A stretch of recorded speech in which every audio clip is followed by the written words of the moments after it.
Bitcoin has had its 8th consecutive weekly red candle.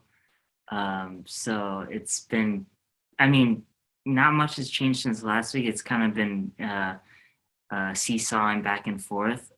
So Bitcoin, it dipped like back to 28 like early in the week, but now it's at like 30, similar to last week. And then ETH was at like 1900. It's been hovering around 2000. So market hasn't really changed. It's more of like still pretty bearish, I think. ETH is above 2 though. Yeah, it's and like that's a key support level where barely. there's like 30 and 2, and people are like up or down, and it's kind of it's from definitely Gladiator, like no one knows the which way it could go. right now. Yeah, So, but it's kind of crabbing, but like people feel they're on a precipice of like jumping off a cliff, or I think it's been enough consolidation where people are saying, is it about time for like a jump up? But everybody says, is it the bottom? Yeah, so yeah, it's tough to say.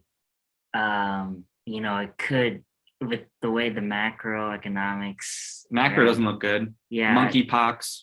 NASDAQ is, S&P is like down. So actually, in terms of macro relatively, Bitcoin is outperforming stocks. Yeah, S&P is done terribly. And it's probably only going to get worse with inflation, and they're tightening the rates. So yeah, it's hard to invest your money right now. They're saying no, or I can see, because I'll be going to Europe soon. And then I also know, because I transact with people in India, dollar is still the safe haven, which is like ridiculous. Well, the euro, you were telling me earlier, the euro is almost at parity with the dollar, which is insane. Usually it was always higher than the dollar. It got up to $1.40, $1.60. Maybe I was in the $1.20s when I was in business school, but $1.06 is, they have socialized healthcare, but they make way less. It's $1.06. Yeah. Yeah, so it's crazy. Like, we are in a bear market for real. For the world. No, this is a recession. Yeah, for real. I mean, yeah, there's shortages, there's famine. Yeah. I think we're a bit removed from the reality. Like, we're somewhat like, if we're giving you macro news, parts of the world are really, Sri Lanka, if you guys haven't heard about, has entered default, and then they might have to hand over certain things to China as collateral, like some ports. Yeah. And their people are starting to loot and burn the people with houses and money. Like, apparently, if you have a business or if you're rich. Yeah, housing market's about to crash, or the bubble's about to pop, or mortgage rates are increasing. So it's not looking good for people trying to invest, or people trying to do anything. Well, people are looking for a safe haven. I mean, it's hard to find one. I've seen some libertarian Twitter people.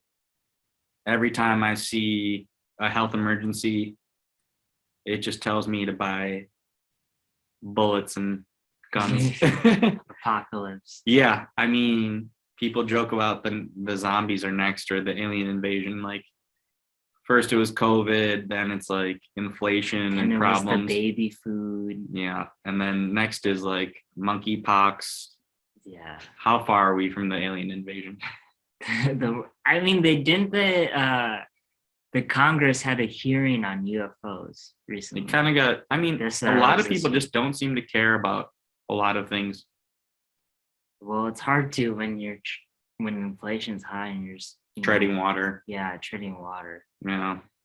So it's tough. But on a crypto scale, people, I think mainstream, you see a lot of people reporting that Luna crash and how crypto is kind of dead.